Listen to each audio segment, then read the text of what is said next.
Hello everybody and welcome to another video on the Pole Position YouTube channel. Yes, today is the day, qualifying is here and the race weekend begins for the first race of the season. It is the Austrian Grand Prix. Now obviously we had practice yesterday on the Friday, which was good. I was watching a bit of it in the morning and the afternoon and it was good to see the cars back out on track. We've obviously got practice free this morning as well, and then qualifying this afternoon. So it's great to see the cars back on track. It's great to see things going again and getting things running. So what I'm quickly going to do in this short video is just run a few news stories that's happened before going into qualifying, and then obviously give my predictions for the qualifying and the race. So yeah, without further ado, let's get into it. So the first bit of news I want to just talk about is the Mercedes DAS system. Now obviously this was a talking point in testing, and it was also a talking point in the first when they got into Australia. Now obviously Ferrari, well, to be fair, Ferrari haven't really lodged much yet. It's normally been Red Bull. Red Bull have been like the main contender. I think other teams, you know, maybe like Ferrari and that as well, have also had to like, oh, let's just see what the outcome is, and maybe let's let Red Bull go first and see what we'll see what the outcome is. But yeah, Red Bull lodged a sort of official protest in regards to the system. They didn't think it was sort of yeah, they were protesting the legality of the system, which is, yeah, you know, I mean, I understand that, and I think, you know, Toto Wolff was saying yesterday was that, you know, we understand it. It's it's nothing personal. It's just that, you know, the teams want to find out the reasons as to maybe why it's legal or not legal, and obviously, you know, they felt it's legal. They felt they did everything correct. And the FIA felt so too. Just to go into, I mean, it's obviously been banned for 2021. I mean, we already know that during testing, but Red Bull lodged a protest, Article 3.8, which refers to aerodynamic influence, and Article 10.2.3, which states no adjustment may be made to any suspension system while the car is in motion. Now obviously I'm guessing you've seen videos of the DAS system. It's all on YouTube, but most of it was from when winter testing was going on. Yeah, I mean, I'll just go over a few things. The stewards decided that the system could not be in breach of any suspension related regulations. As a general conclusion, it is very simple to conclude that the DAS system would be illegal if it were not part of the steering system. So the main challenge and debate has to be on whether it can be considered part of the steering system. The stewards decide that it is part of the steering system. So Mercedes have obviously won this argument. You know, there was talk yesterday that, you know, Red Bull were trying to get official confirmation because maybe they have a system of their own and they want to maybe implement it for the rest of the season. I think there was talks that, you know, other teams on the grid were also looking into it after testing, so maybe during this lockdown period there's other teams that have been using and trying to get the system themselves. So I think Red Bull have sort of used it as a, okay, let's find out the official confirmation as to why, you know, it's fair, and see if we can use it for the season. But it's only for this year, because 2021 onwards, you know, it's not going to be possible. So yeah, there's just a couple of bits of news going into it about the system. That was last night that it broke, that there would be a protest from Red Bull, but the FIA have concluded that it is a legal system. Another bit of news, Formula 1 and the FIA have confirmed that 0 positive coronavirus tests have happened in the F1 personnel in the last 7 days. Which is fantastic. I think there's 4,000 tests of F1 personnel have been carried out over the course of the last week, and they've all come back negative, which is great, because you know, I wasn't sure going into it as a fan as well whether like the media would be there, whether they'd just be doing stuff from home. There obviously are, you know, media outlets that are doing a lot from home. I think there are others that are doing stuff from the studios and things like that, but there are media at the event as well, so it's not just the teams and the drivers. You know, there are people from maybe the Formula 1 and you know, TV outlets that are there as well. So yeah, it's great, you know, that obviously there's no negative tests. We're not going into a weekend like we were with Australia, where you know, somebody might be confirmed, and we sort of are in this little oh no, what's going to happen situation.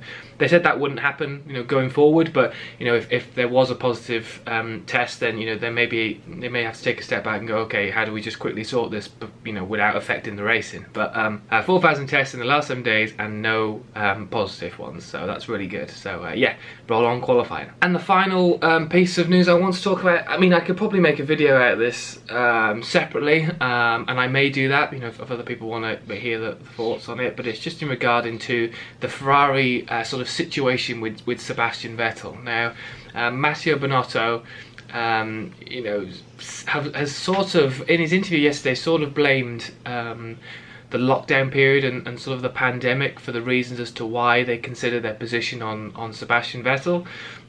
It was sort of like, we needed to look at finances, we had to reflect on this situation, and we felt that it was the right time to maybe not have Sebastian in the team. And I think I think it's a very weird, I think Jenson Button and drivers like that who were at the racetrack this weekend were saying things like, that's a very strange situation for a team like Ferrari to come out and say that, because ultimately, if finances are an issue, then surely just say, we still want you, Sebastian, but can you go on a lower finance contract? Like, I don't think Vettel's one of them people that would say no to that. If he wanted to stay, and obviously Ferrari wanted him, I don't think that would be an issue to just say, obviously we've been hit a little bit with this pandemic. Would you mind taking a reduced contract? And I think Vettel would have been happy to do that. But Binotto said before the season started, Vettel is our #1 priority. Vettel is still our #1 driver. We are in talks. But as Vettel came out on Thursday and said, no discussions were talked about. No contract was ever offered. So he feels very disheartened and very annoyed. And to be fair, I don't blame him. I think it's going to be very difficult this year to keep Sebastian Vettel from not doing his own thing, if that makes sense. He is a sort of lone wolf this year, I feel, in terms of that Ferrari team, because he already knows going into it that he's not there next year. They're already going to have their concentration on Charles Leclerc, so I think it's going to be difficult for Matteo Binotto to sort of control Sebastian Vettel. I think obviously he's a professional racing driver, so he's obviously going to listen to what their thoughts are. But if Vettel's leading the race and they come on the radio and say, we want Charles Leclerc to win, is Vettel going to let him by? Probably not. Would you let him by?